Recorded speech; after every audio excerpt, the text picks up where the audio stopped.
नमस्कार, मैं रविश कुमार। ये बात पूरी तरह से गलत है कि प्राइवेट सेक्टर में सभी को अच्छी तनख्वाह मिलती है। मजदूरी और सैलरी की निगाह से इस सेक्टर को देखेंगे तो तस्वीर भयावह हो जाएगी। अच्छी तस्वीर भी नजर आएगी जहां बड़ी संख्या में लोग अच्छी सैलरी पर काम भी कर रहे हैं। उनका प्रतिशत भले कम होता है मगर उनकी सैलरी वाकई बहुत ज्यादा होती है। प्राइवेट सेक्टर में जब सैलरी बढ़ती है तो यही कहा जाता है कि आपकी काबिलियत के अनुसार बढ़ोतरी की जा रही है। हम लोगों को भी लोग यही बोलता है। सरकारी सेक्टर में सैलरी बढ़ती है तो ऐसे बताया जाता है जैसे मुफ्त में बांटी जा रही हो। कोई इसे बोनांजा लिख रहा है, कोई तोहफा लिख रहा है, कोई लॉटरी लिख रहा है। मीडिया की हेडलाइन से लग रहा है कि नकारे लोगों की जमात की सैलरी बढ़ी है जो नहीं बढ़नी चाहिए थी। सरकार ने भी कह दिया कि काफी बढ़ोतरी हुई है। विरोध का कोई औचित्य नहीं है क्योंकि सरकारी लोगों की सैलरी जितनी होने जा रही है उतनी मार्केट में भी लोगों को नहीं मिलती है। आपने सुना ही होगा, ये हम एनिमेशन के जरिए दिखा रहे हैं कि 5-10 हजार करोड़ की कंपनी के सीईओ की तनख्वाह कई बार प्रति माह 2 से 10 करोड़ तक होती है। आप सुनते होंगे कि फला सीईओ हाफ पैंट में दफ्तर जाता है, रात को ईमेल करता है, खूब काम करता है, कूल भी है। हम मीडिया वाले उसे कवर पर छापते हैं, वाह वाह करते हैं। भारत सरकार ने इस साल फरवरी में योजना और गैर योजना मदों के लिए करीब 20 लाख करोड़ का बजट पेश किया। तब उसके कैबिनेट सचिव का वेतन कुल मिलाकर 2.25 लाख रुपए प्रति माह था, जो 7वें वेतन आयोग के बाद 2.5 लाख के आसपास हो जाएगा। कुल 25 से 30 हजार की बढ़ोतरी होगी। जो देश में अकेले होते हैं तो कितना कूद रहे होंगे वो। क्या आप दर्शक यह समझते हैं कि भारत सरकार के कैबिनेट सचिव या सचिव कभी दफ्तर टाइम पर नहीं जाते, जब मन करता है तभी जाते, कोई काम नहीं करते? अगर ऐसा है तो सरकार भी काम नहीं करती होगी। मुझे जितना मालूम है, सचिव स्तर या जिलाधिकारी स्तर के अफसरों के पास सांस लेने की फुर्सत नहीं होती है। कॉर्पोरेट का कूल सीईओ और उसका मालिक कई बार हजारों करोड़ की कंपनी डुबा देता है। सरकारी बैंकों को चूना लगाकर लंदन भाग जाता है। क्या आपने कभी सुना है कि कैबिनेट सचिव ने भारत सरकार ही डुबो दी? धारणा का इलाज इस दुनिया में किसी अस्पताल में नहीं है। जरूर सरकारी अधिकारियों के पास इतने अधिकार होते हैं कि उसके दम पर वे अवैध रूप से करोड़ों कमा भी लेते हैं, मगर रिश्वतखोरों के हिसाब से सैलरी का हिसाब नहीं हो सकता। अपनी इस छवि के लिए सरकारी अधिकारी और कर्मचारी भी कम जिम्मेदार नहीं हैं। कई कर्मचारियों ने गरीब जनता को जिस तरह से परेशान किया है उसके कारण भी जनता उनकी सैलरी वृद्धि को शक की निगाह से देख रही है। आज वो अकेले पड़ गए हैं पब्लिक में। उन्हें अपनी छवि सुधारने के लिए काम करना चाहिए ईमानदारी से, और काम के बारे में खुद भी बताना चाहिए। जब हम सरकारी कर्मचारी कहते हैं तो यह समझना चाहिए कि वो कोई एक मूर्ति का नाम नहीं है। कोई पुलिस जवान है, कोई अर्धसैनिक बल है, कोई सैनिक है, कोई टीचर है, कोई रेल का ड्राइवर है, कोई गटर साफ करने वाला कर्मचारी है, तो कोई बिजली के हाई वोल्टेज तार बांधने वाला कर्मचारी। सरकार की अनगिनत सेवाओं के लिए अलग अलग काम और पद हैं। सरकार के तहत काम करने वाले ज्यादातर मध्यम से लेकर निचले स्तर के कर्मचारी होते हैं। कॉर्पोरेट में हर साल सैलरी बढ़ जाती है, सरकार के यहां 10 साल बाद बढ़ी है, तो उम्मीद कुछ ज्यादा होगी ही। इस बार जो बड़े स्तर के अधिकारी हैं उनका वेतन पुराने बेसिक का रैशनलाइजेशन इंडेक्स 2.62 से लेकर 2.67 तक का रहा। सबसे कम तनख्वाह वाले कर्मचारियों के लिए रैशनलाइजेशन इंडेक्स 2.57 रहा। इसे मोटा मोटी यूं समझिए कि कम वेतन पाने वालों की बेसिक सैलरी कम बढ़ी, ज्यादा पाने वालों की ज्यादा। निचले स्तर पर देखेंगे तो सैलरी 2 से 2.5 हजार ही बढ़ी है। कर्मचारियों का कहना है कि डीए बढ़ते बढ़ते 125% हो गया था इन 10 सालों में, जिसके कारण हमें उतनी ही सैलरी मिल ही रही है जितनी बढ़ी है, हमें कुछ फायदा नहीं हुआ। सरकार के पास संसाधन सीमित होते हैं और सबको खुश नहीं कर सकती है। छठा वेतन आयोग जब लागू हुआ तो 2 साल का एरियर मिला। 7वें वेतन आयोग में सिर्फ 6 महीने का एरियर मिलेगा, मगर पैसा इसी साल मिलेगा। सरकार ने जब सरकार बता रही थी ऐतिहासिक, उसी समय 33 लाख केंद्रीय कर्मचारियों में से 32 लाख कर्मचारियों के संगठन हड़ताल पर जाने का ऐलान कर रहे थे। इनका कहना है कि सारा लाभ ऊंचे स्तर के अफसरों ने ले लिया, नीचे वालों को कम मिला, बल्कि कुछ मिला ही नहीं। हमारे सहयोगी हिमांशु शेखर मिश्रा ने जो 2 केस स्टडी किए जो पेश करता हूं। आप रमन शर्मा हैं, 36 साल से रेलवे में काम करते हुए डिप्टी चीफ पर्सनल ऑफिसर के पद पर पहुंचे। अभी आपको कुल वेतन 91,823 रुपए मिलता है। 36 साल की नौकरी के बाद पहली बार सैलरी 1 लाख से ऊपर गई है, क्योंकि 7वें वेतन आयोग के कारण आपका वेतन 1,04,100 रुपया हुआ है। यानी 10 साल के बाद कुल वेतन 12,277 रुपए बढ़ा है। लेकिन नए पीएफ कायदों के बाद इनमें से 4,918 रुपया पीएफ में कटेगा, टैक्स अतिरिक्त रूप से 2,455 कटेगा और हाथ में आएगा 4,904 रुपया। ये इनको हाथ में आएगा। अब दूसरे केस स्टडी है अमित जैन, जो 29 साल से रेलवे में हैं, एग्जीक्यूटिव इंजीनियर हैं। अमित जैन की कुल सैलरी 76,700 रुपए से बढ़कर 89,540 रुपए हुई है। 7वें वेतन आयोग से इनकी नई सैलरी अब 89,540 रुपए हुई। तो कुल बढ़ोतरी कितनी हुई? 12,940 रुपए। पीएफ कट गया 4,290 नए नियमों के अनुसार, और टैक्स का अतिरिक्त बोझ पड़ गया 2,600 रुपए का, और हाथ में ये घर लेकर आएंगे 6,050 रुपए की सैलरी 10 साल के बाद ये जो बढ़ी है। अर्धसैनिक बलों को चंद भत्तों में राहत मिली है, लेकिन वेतन वृद्धि को लेकर वे बहुत नाराज हैं। सेना के लोगों की अपनी नाराजगी है। उनका कहना है कि 80% हमारे यहां जवान है, उनकी सैलरी न्यूनतम 18,000 की गई है, जो डीए के 125% बढ़ने के कारण पहले ही मिल रही थी। नए वेतन बढ़ने से 2,000 के आसपास ही वृद्धि हुई। रक्षा मंत्री मनोहर पर्रिकर ने भी कहा कि हमने सेना के वेतन के लिए जोर लगाया, कुछ मांगे मानी गई, कुछ नहीं मानी गई। रेलवे के एक कर्मचारी ने फेसबुक पर लिखा है कि उनके विभाग के कुछ ग्रेड में 300 रुपए की ही प्रतिमाह बढ़ोतरी हुई है। हम इसे सत्यापित नहीं कर सकते, लेकिन हम ऐसे कर्मचारी संगठन की तलाश कर रहे हैं जो इस वेतन वृद्धि से बहुत खुश है। अगर कोई बहुत खुश है तो जरूर मुझसे संपर्क करें, मैं उसे प्राइम टाइम में मौका दूंगा अलग से। प्यू रिसर्च सेंटर ने 2014 में एक विश्लेषण पेश किया, जिसके अनुसार 2011 के वेतन के आधार पर दुनिया भर का कैलकुलेशन निकाला उन्होंने कि आबादी का सिर्फ 13% हिस्सा ही मिडिल इनकम में आता है। ये देखिए तस्वीर आपकी दुनिया की। 56% लोग निम्न आय में आते हैं और 15% गरीब। सिर्फ 7% उच्चतम आय वाले हैं और 9% उच्च मध्यम आय में आते हैं। सरकार ने इस बार ग्रेच्युटी सीमा 10 लाख से बढ़ाकर 20 लाख कर दी। घर बनाने खरीदने के लिए अब आप अग्रिम राशि 7.5 लाख की जगह 25 लाख तक निकाल सकते हैं। एक राय यह है कि इसके कारण अर्थव्यवस्था में गति आएगी। अगर आई तो सरकारी कर्मचारियों को अलग से बोनस भी दीजिएगा। फिर दूसरी राय यह है कि अर्थव्यवस्था पर बोझ है। 7वें वेतन आयोग को पढ़ते हुए कुछ धारणाएं ध्वस्त भी होती नजर आई। जैसे हम समझते हैं कि केंद्रीय कर्मचारी सरकार पर बोझ है। कुछ तथ्य रिपोर्ट से निकालकर आपके लिए रख रहा हूं, ताकि आईपीएस से लेकर दरोगा की तैयारी में लोगों को काम आ सके जो बेरोजगार है। 2010 में जितने पद मंजूर किए गए थे केंद्रीय विभागों में, उनका 86% ही भरा गया, 14% खाली रहा। 2014 में जितने पद मंजूर थे उनका 82% ही भरा गया, नौकरी और घट गई, 18% पद खाली रहे। 2014 में 40,49,000 पद मंजूर थे, भर्ती हुए 33.02 लाख। 7.5 लाख कर्मचारियों का बोझ मौजूदा कर्मचारियों पर पड़ा है, यानी उनके काम के घंटे बढ़े होंगे।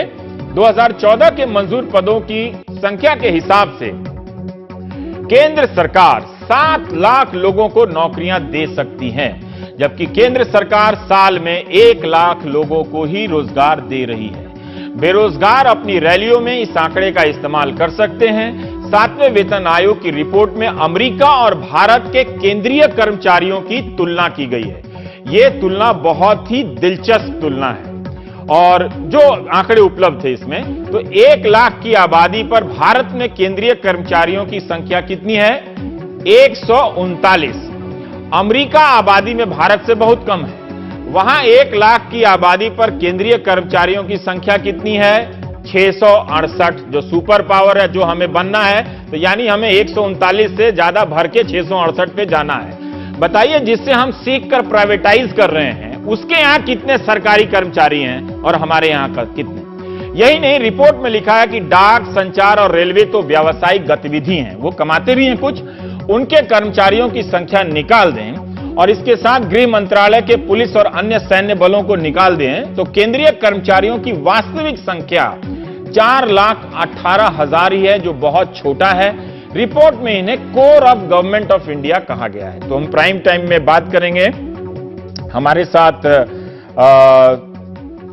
जुड़ रहे हैं सीएम वासुदेव साहब। आप पूर्व वित्त सचिव हैं। Major general Satveer Singh, retired, आप सलाहकार हैं United Front of ex serviceman के। अभिषेक राणा जी हैं, आप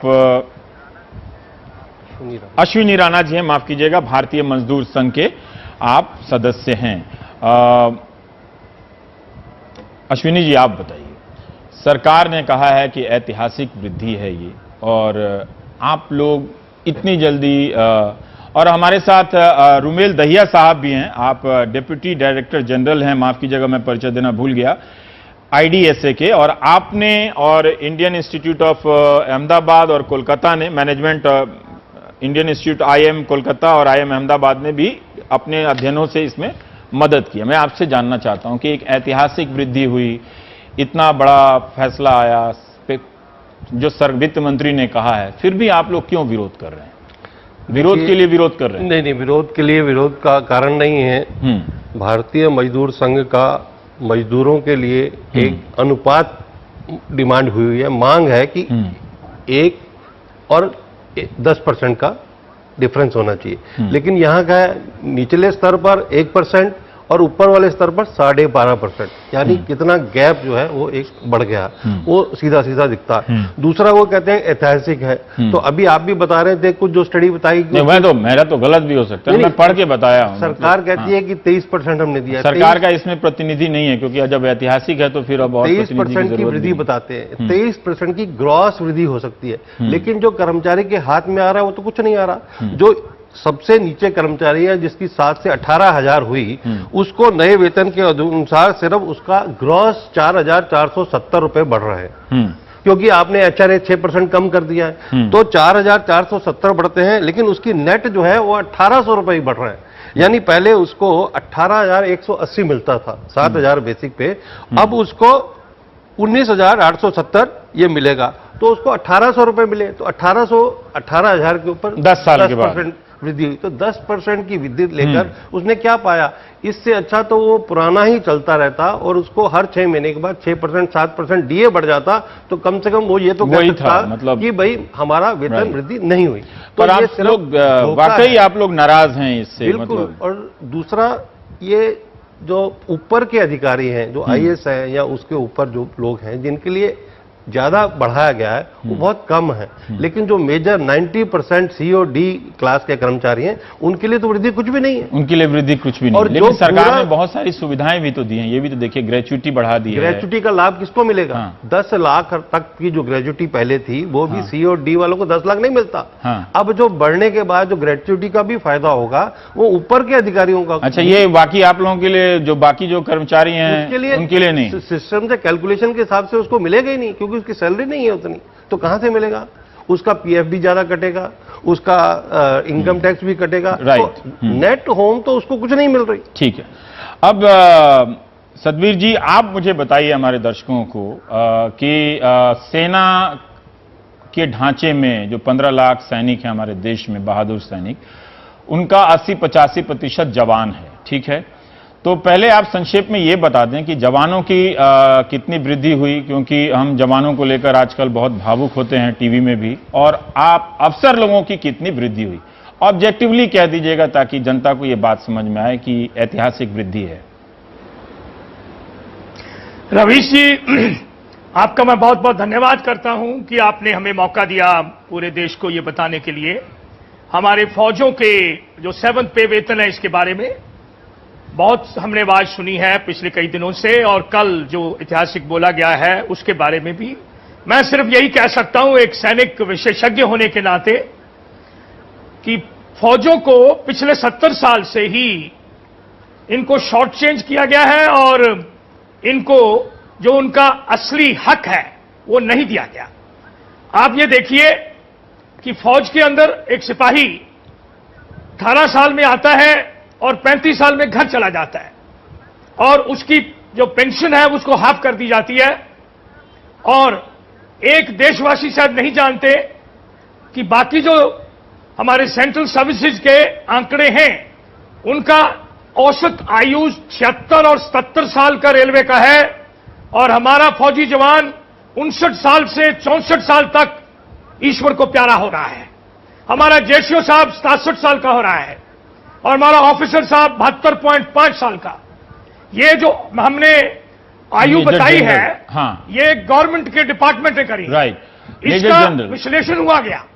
आप जवानों के वेतनमान के तुलना से अगर बता दें, 35 साल में घर भेज देते हैं एक जवान को। आज आप जो वेतन दे रहे हैं, जो वेतन पहले था केवल 7,000 मिनिमम पे स्टार्ट किया, अभी 18,000 पे कर रहे हैं, उसमें ये सारे भत्ते शामिल हो गए हैं। और आप देखिए हनुमंता तो अपने चला गया और उसके साथ ही और हम साई चिन्ह में लड़ते रहे और जितनी विसंगतियां छठे पे वेतन की है वैसे के वैसे खड़ी हैं। ठीक है। पहली बार हाँ। हमारे तीनों चीफों ने 36 में संगतियां हाँ। 7वें पे वेतन की प्रधानमंत्री जी को बताई, रक्षा मंत्री जी को बताई। ठीक है। अभी तक हमारा कोई मेंबर किसी पे कमीशन में नहीं रखा गया। ठीक है। बीएसएफ का मेंबर रखा गया इस ठीक कमेटी है। में। ठीक है। आप और सुनिए, जो बात असली बताने वाली है सबको। हाँ। आप डिसेबिलिटी पेंशन लें, सबसे ज्यादा डिग्री ऑफ डिफिकल्टी और हमारी डिसेबिलिटी पेंशन जो है वो स्लैब सिस्टम है। और इवन सतबीर जी मैं थोड़ा यहाँ रोकना चाहूंगा। सीपीओ जो है जी, मैं और मेहमानों से बात करके आता हूँ। में है जी, मैं यहाँ रोकना चाहूंगा, पर यह दिलचस्प बात है कि आप लोग इतने अहम सेवा के हैं और आजकल टेलीविजन की एक भावुकता आपके पक्ष में भी रहती है, तमाम न्यूज चैनलों की। इसके बावजूद भी आप कह रहे हैं कि वेतन आयोग की कमेटी में आपका कोई प्रतिनिधि नहीं है। खैर कोई बात नहीं। रुमेल दहिया साहब, आप डिप्टी डायरेक्टर जनरल हैं, आप क्या बता सकते हैं? आप राइट, बस एक सेकंड। 45 लाख लोग हैं। ठीक है। और हमारा एक भी मेंबर ना तो कमेटी में ना। ठीक है, वो बात मैंने कह दी। एक सेकंड सर। हाँ, इससे क्या समय कम है सतबीर जी, एक सेकंड, सबके समय का ख्याल रखना है। तो दहिया साहब, हम ये जानना चाहते हैं कि इस कमेटी ने आपसे भी संपर्क किया, तो जो सेना की शिकायतें हैं वो कितनी वाजिब हैं, और जो आप लोगों ने रिपोर्ट दी, रिपोर्ट बनाते समय क्या आपने पाया कि इनकी शिकायतें वाजिब हैं, और जो रिपोर्ट पेश की गई फाइनल, उसमें इनकी शिकायतों को दूर किया गया है? नहीं, ये शिकायत नहीं है। पहली बात, एक सेकंड सतबीर जी, डिफिकल्टीज हैं वो। सतबीर जी, अब आप बीच में नहीं बोलेंगे सर, एकदम। हाँ, मैं भावुक एंकर नहीं हूं, अब आपको चुप रहना पड़ेगा जी। हाँ। पहली बात मैं ये बता दूं कि हमें जो बात उन्होंने पूछी थी पे कमीशन ने, वो एक डुप्लीकेट पे कमीशन नहीं था ये। उन्होंने हमें कुछ टर्म ऑफ रेफरेंस दी थी, जिसका उन्होंने इस्तेमाल अपनी रिकमेंडेशन बनाने के लिए किया। उसमें उन्होंने हमसे ये पूछा था कि रक्षा व्यय के अलग अलग कौन से हिस्से हैं, उनकी क्या किस्म है, और उनकी कितने पैसे हर एक हिस्से पर खर्च होते हैं, और कितने पैसे डिफेंस पेंशन पर खर्च होते रहे हैं। और ये उन्होंने हमें दिया था समय 1995-96 से लेके और 2013-14 तक के लिए, 18 साल का पीरियड। और उन्होंने हमें और हमारे जैसे कुछ देश, कुछ बड़े देश, कुछ जो हमारी इकोनॉमिक पोजीशन में जो आर्थिक हालात जिनके हमारे जैसे हैं, उन देशों के साथ कंपेयर करने को बोला था। और एक खास विषय हमको दिए थे कि इन विषयों के ऊपर आप हमें ऑथेंटिक, सही वाली खबर हमें दीजिएगा। हमें उन्होंने रिकमेंडेशंस नहीं मांगी थी। ठीक है, तो आपके हिसाब से वो सही वाली बात क्या हुआ? क्या भारतीय सेना को कम पैसे मिलते हैं?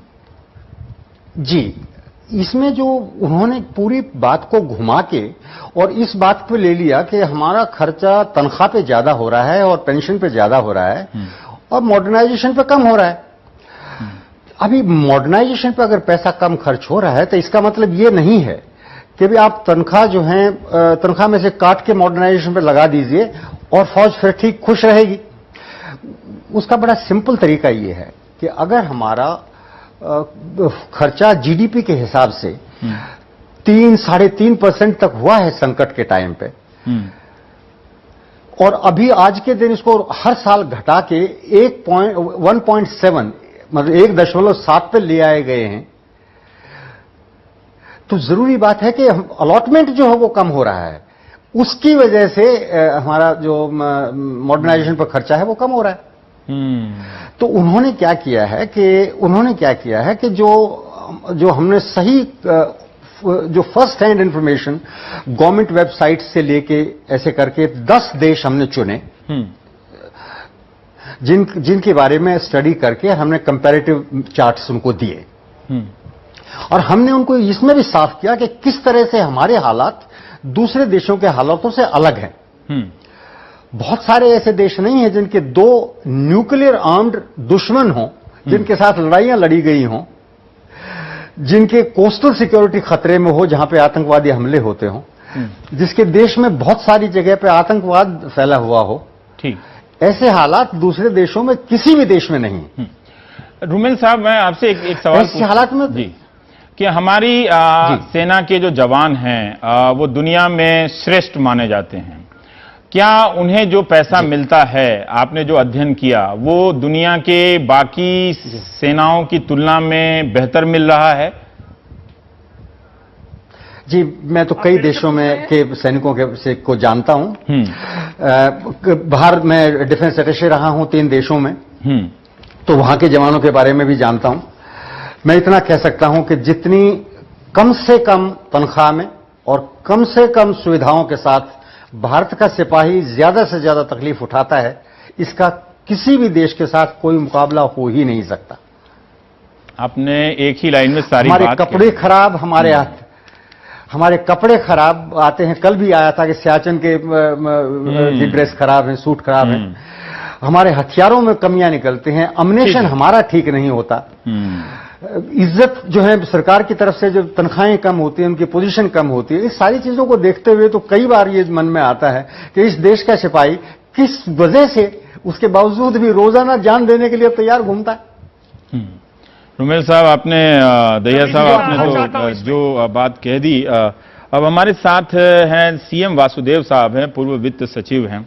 वासुदेव साहब, मैं अब आपने सुना सेना के 2 पक्षों की बात। अश्विनी राणा साहब जो भारतीय मजदूर संघ के हैं, वो ये बता रहे हैं कि जो निचले स्तर के और मध्यम स्तर के जितने कर्मचारी हैं, उनके वेतन में खास वृद्धि तो नहीं हुई। मतलब 1000 से लेकर 6000 तक, ज्यादा से ज्यादा 7000 तक हमने सुनी है। आप बता सकते हैं कि इसमें क्या ऐतिहासिक है कर्मचारियों के लिहाज से? कुछ अच्छा पॉइंट भी होगा सर इसमें? देखिए, मैं 2-3 बातें सामने रखना चाहूंगा इस डिस्कशन में। पहला तो ये कि ये कहना कि 10 साल बाद पे कमीशन का जो अवार्ड आता है, उसमें अगर 24% की वृद्धि दी गई है, तो ये किसी मायने में ज्यादा नहीं कही जा सकती है, 10 साल बाद हुई। मगर अगर इसको ऐसे देखा जाए कि इन 10 सालों में प्रत्येक कर्मचारी को इन्फ्लेशन लिंक्ड डीए मिलता रहा है, तो इन्फ्लेशन से उसकी न्यूट्रलाइजेशन होता रहा है, इंक्रीमेंट्स मिलती रही हैं, उसके बाद 24% है, तो बहुत कम भी नहीं कहा जा सकता। तो ये मैं समझता हूं कि बहुत अच्छे बीच का रास्ता है 24%, क्योंकि अल्टीमेटली जो अफोर्डेबिलिटी का आर्गुमेंट हम लोग नहीं दे पाते हैं, केवल नीड और उस पॉइंट ऑफ व्यू से इस चीज को देखते हैं। तो अफोर्डेबिलिटी, और जो सरकार के लिए इससे अच्छी चीज क्या हो सकती है, ज्यादा से ज्यादा पैसे दे कर्मचारियों को। मगर ज्यादा पैसा अगर तनख्वाहों में जाएगा, रेवेन्यू डेफिसिट बढ़ेगा, तो जाहिर है कि वो उसकी भरपाई हमें बोरोइंग करके करनी पड़ेगी। सरकार के पास तो आज रेवेन्यू डेफिसिट है 3% का। तो ये मान के चलना चाहिए जो 1 लाख करोड़ से ज्यादा बोझ है, इसकी भरपाई सरकार बोरो करके कर पाएगी और कहीं से नहीं। या बोरो करेगी या कैपिटल इन्वेस्टमेंट, जो कैपिटल इन्वेस्ट। राइट, मेरा एक सवाल है सर, आपने कहा कि सरकार पर बोझ पड़ेगा, लेकिन जब मैं 7वें वेतन आयोग की रिपोर्ट पढ़ रहा था, तो उससे लग रहा है कि कई विभागों में 18 से लेकर 40% तक रिक्तियां हैं, वो भरी नहीं गई हैं। तो अगर आप औसत भारत के सारे 7 लाख कर्मचारी अगर भरे नहीं गए हैं, तो उनका बोझ भी तो बच रहा है ना। और आप नौकरियों में लगातार कमी करते जा रहे हैं, और इस रिपोर्ट में लिखा है कि ये मार्जिन सेक्टर है एम्प्लॉयमेंट जनरेशन के हिसाब से। इसका मतलब आप आगे भर्ती तो करेंगे नहीं और कमी करते जा रहे हैं, तो ये बोझ कहां से हो गया? ये तो बचत है सर आपका। नहीं, देखिए, 2 चीजें हैं इसमें समझने वाली। पहली चीज तो ये है कि सरकार के जब नौकरियां या पोस्ट क्रिएट होती हैं, तो एक कोई वर्क स्टडी की जाती है कि किस काम को करने के लिए कितने कर्मचारियों की जरूरत। वो जो पुराने ढांचे के हिसाब से वो पोस्ट क्रिएट पहले से हुई हैं और उनको अबॉलिश नहीं किया गया, वो चलती आ रही हैं। मगर इस बीच में सरकार के काम करने के तरीकों में इतना बदलाव आया है, इतना ज्यादा कंप्यूटर का इस्तेमाल शुरू हो गया है, इतना ज्यादा आईटी का इस्तेमाल शुरू हो गया है। तो वो जो वर्क स्टडी के हिसाब से जो पोस्ट क्रिएट की गई हैं, उनको अगर नए मानकों के हिसाब से मापदंड से किया जाए, तो मैं नहीं समझता हूं कि कोई ज्यादा वैकेंसीज होंगी। दूसरी तरफ ये है कि सरकार के तंत्र में बहुत सी ऐसी संस्थाएं हैं जो अब आउटलिव कर चुकी हैं अपनी यूटिलिटी। हमारे यहाँ कंट्रोल्स खत्म हो गए मगर कंट्रोलर्स नए नाम से चल रहे हैं। आयरन एंड स्टील कंट्रोल खत्म हो गया मगर उसका नाम बदल दिया गया development commissioner steel. Import and export controller खत्म हो गए तो डेवलपमेंट कमिश्नर इंपोर्ट एक्सपोर्ट हो गए। तो वो जो इस किस्म के संस्थाएं चल रही हैं, तो जिस एरिया में सरकार की अब तवज्जो है, जहां लॉ एनफोर्समेंट की जरूरत है, रूल्स के एनफोर्समेंट की जरूरत है, नई रेगुलेटरी अथॉरिटीज बनाने की जरूरत है, उन एरियाज में आपको स्टाफ की कमी है। और जिन एरियाज में सरकार का काम अब आउटलिव हो चुका है वहां हमारे पास सरप्लस है, यहां वैकेंसी है। तो ये मौका होता है पे कमीशन का कि इस किस्म के जो एडमिनिस्ट्रेटिव रिफॉर्म्स हैं उसको भी थोड़ा साथ साथ अगर करें, तनख्वाहें बढ़ रही हैं तो कुछ कड़वे भी इसमें बीच में चीजें साथ में आनी चाहिए। ठीक है। और तीसरी बात जो अभी तक आप कह लीजिए सर ये पॉइंट।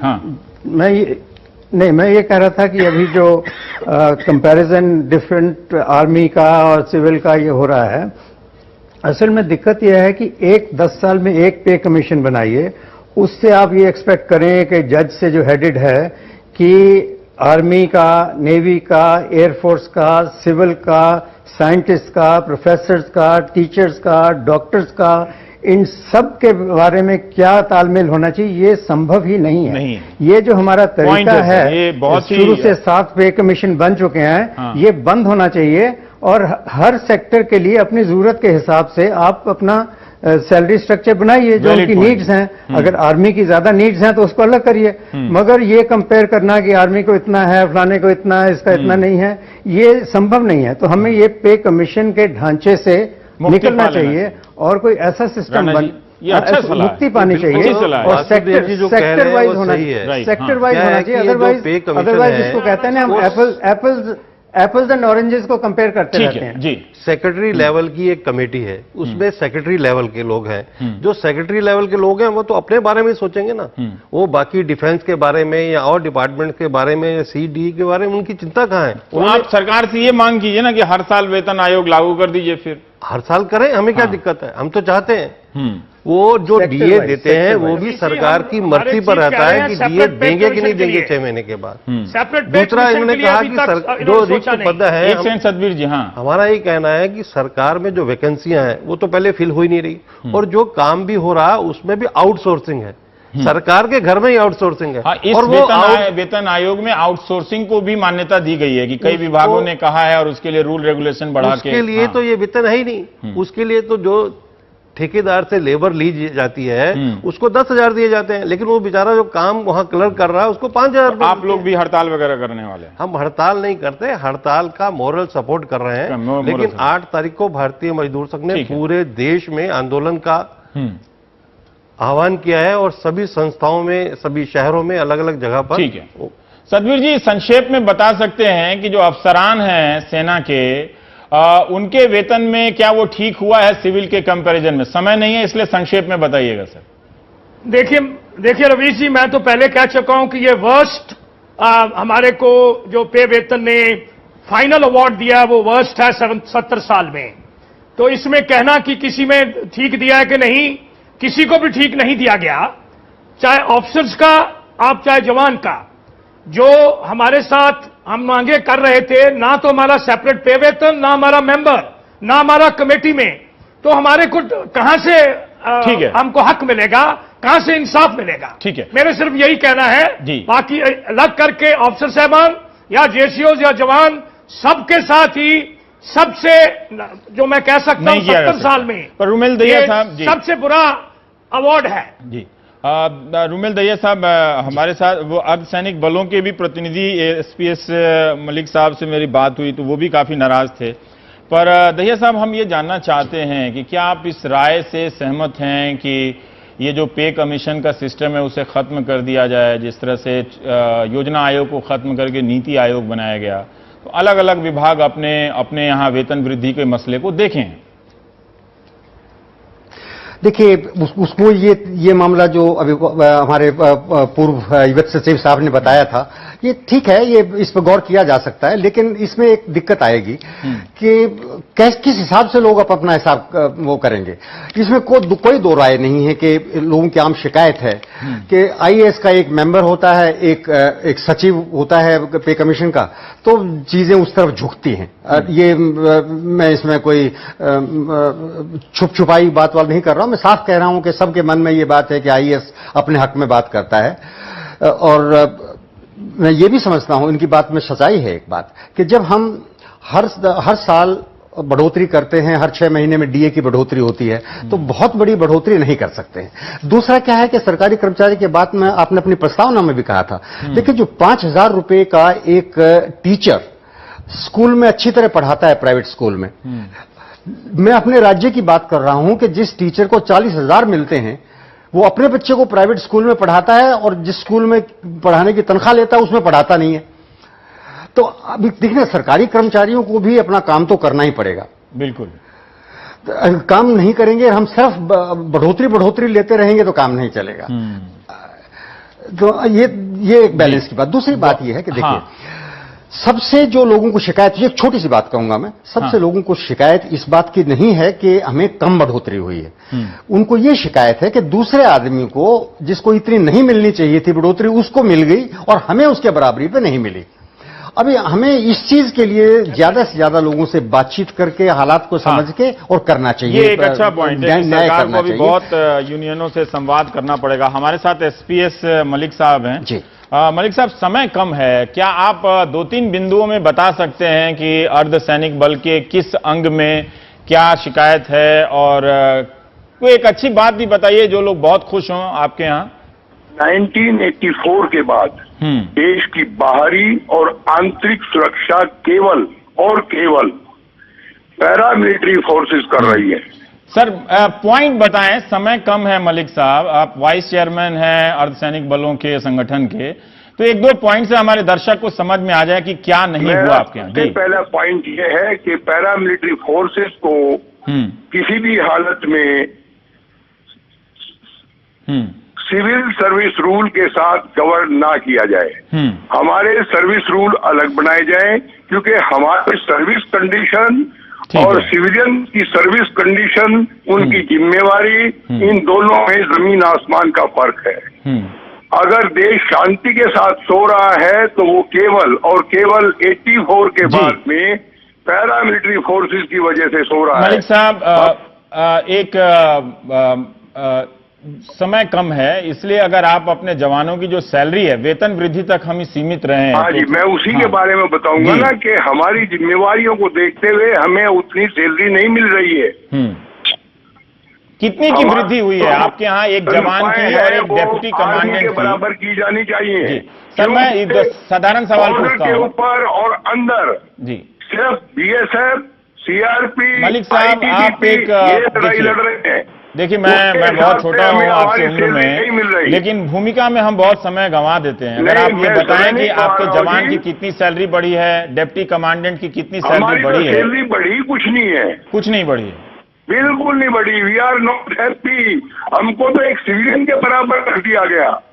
हमें कोई जी बहुत जी सर्विस पे, पैरामिलिट्री सर्विस पे नहीं है। हमारे जो लोग शहीद हो जाते हैं उनको शहीद नहीं माना गया। हमारी जो बहन बेटियां जो विडो हो जाती हैं उनको वार विडो का स्टेटस नहीं है।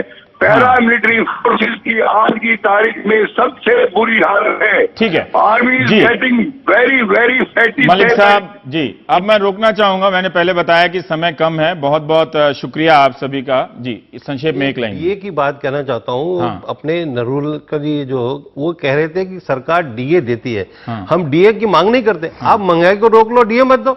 आप महंगाई को कम कर लो, कोई एहसान नहीं कर रही सरकार डीए देके। बहुत बहुत शुक्रिया। लेकिन आप सभी का संक्षेप में वासुदेव साहब, आपका भी बहुत बहुत शुक्रिया कि आपने हमारे दर्शकों को अपनी बातें रखी। और चूंकि सरकार ने कह दिया था कि विरोध का कोई औचित्य नहीं है, तो हमने सोचा कि उस औचित्य की तलाश करें जो नहीं है। तो प्राइम टाइम में ब्रेक के बाद हम किसी और विषय पर होंगे। आप सभी का बहुत बहुत शुक्रिया।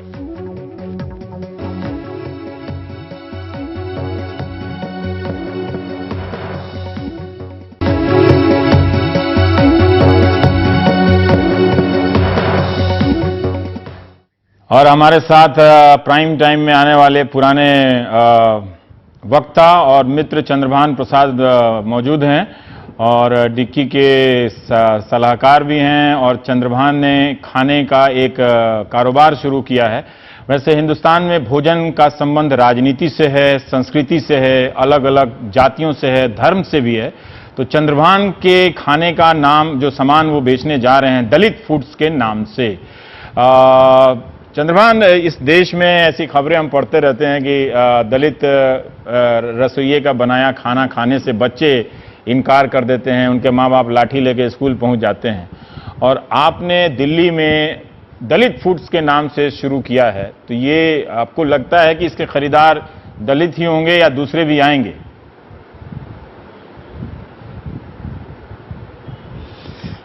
देखिए, भारतीय समाज में तरह तरह के लोग हैं और जो अर्बन इंडिया है, शहरों में एक अपर कास्ट में भी एक लिबरल तबका अब खड़ा हो चुका है और उसकी एक मार्केट है।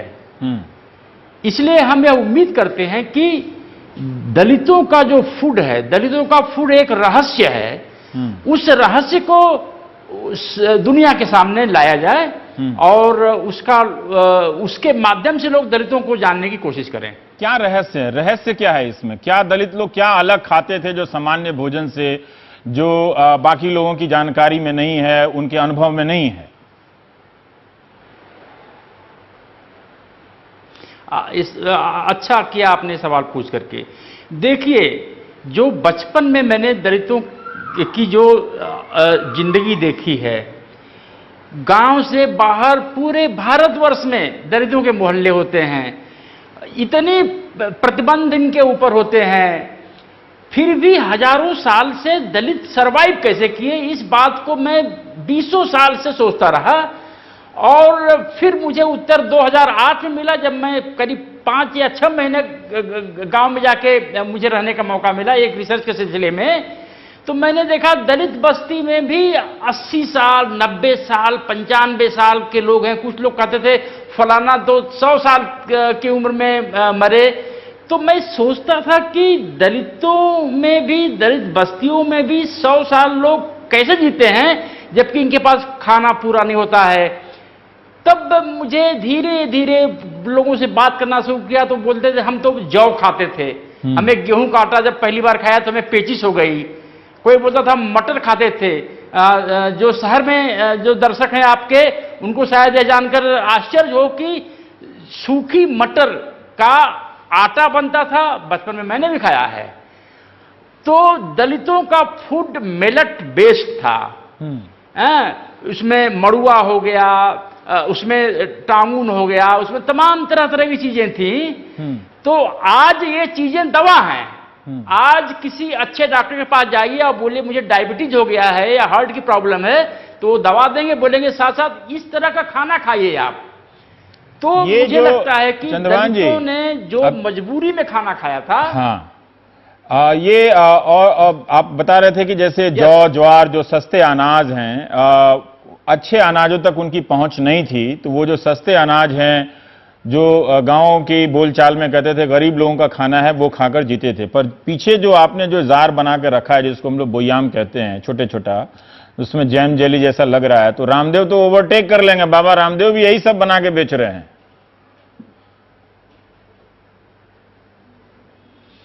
देखिए, बाबा रामदेव का अपना एक अलग बिजनेस मॉडल है और वो उनका बहुत बड़ा बिजनेस है और उनकी जो मार्केट है वो अलग किस्म की है। आप बाबा रामदेव की तरह से ड्रेस पहन के किसी गांव में चले जाइए तो 4 लोग आपका पैर छूने लगेंगे। भारत का ऐसा समाज है। बाबा रामदेव अगर गाय के गोबर की आइसक्रीम बना ले तो उसको भी करोड़ों लोग खाना शुरू कर देंगे, बोले गाय का गोबर है। तो उनका अलग एक जो मॉडल है। हमारा जो ये मॉडल है वो मॉडर्न टाइप के लोग हैं जो हेल्थ कॉन्शियस हैं और जो दलितों में गुण ढूंढने की उम्मीद रखते हैं। मैं सोचता रहा सालों साल से कि दलितों में भी क्या कुछ ऐसे गुण हैं जिसको देश दुनिया स्वीकार करे। तो मुझे लगता है कि दलितों की जो लाइन पे आपके सारे दलित इंटेलेक्चुअल आपकी मरम्मत करेंगे। 100 साल जीने का रहस्य हो सकता है। ठीक है, चलिए कोई बात नहीं। मैं एक चीज जानना चाहता हूं कि क्या ऐसा है, जैसे आम का अचार हम भी खाते हैं, आप भी खाते हैं, नहीं, दलितों के गुण आप ढूंढ रहे हैं, बताइए। ठीक है, वो तो उसके अपने सामाजिक राजनीतिक कारण है, पर ये जो सामान है, एक सेकंड उसमें नहीं जाते हैं दलितों के। मैं ये जो आप आइटम है, ये क्या ऐसा आइटम है? कोई एक तो शिक्षित कीजिए हमें, क्या ऐसा आइटम है जो आप ऐसा बना रहे हैं जो बाकी चीजों को लोगों को, जैसे कि हमारे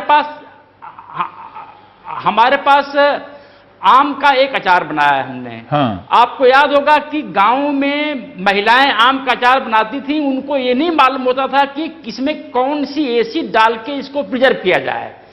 वह आम को काट के सुखाती थी, हल्दी और नमक लगा के फर्मेंट करती थी, 80 घंटे तक कुंडे में बांध के रख देती थी। तो 10 किलो आम उसमें काट के रखा आपने तो 7 किलो आम निकलेगा, 3 किलो पानी।